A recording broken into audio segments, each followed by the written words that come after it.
뉴이처 제작진은 지난달 최재형 국민의힘 대선 예비 후보의 이른바 부모 찬스 논란을 보도했습니다.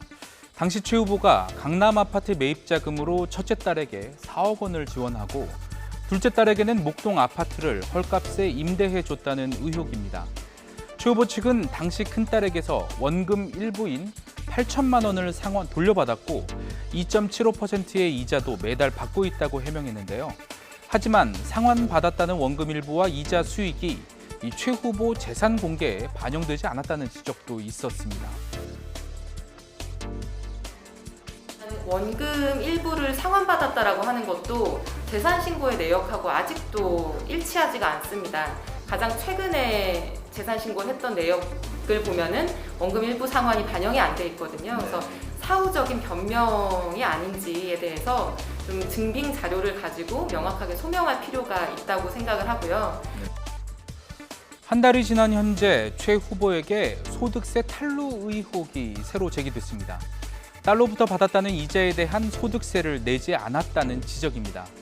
더불어민주당 김용민 의원은 자신의 SNS에 부모 자식 간 금전 거래에도 이자 소득세를 원천 징수했는지는 국세청에서도 반드시 확인한다면서 이자 소득세 탈루 의혹을 밝히기 위해서 최 후보의 납세 내역을 공개하라고 촉구했습니다.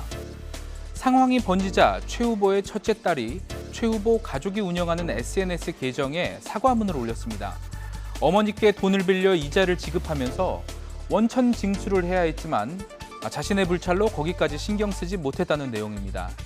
딸의 잘못입니다 라고 사과했는데요.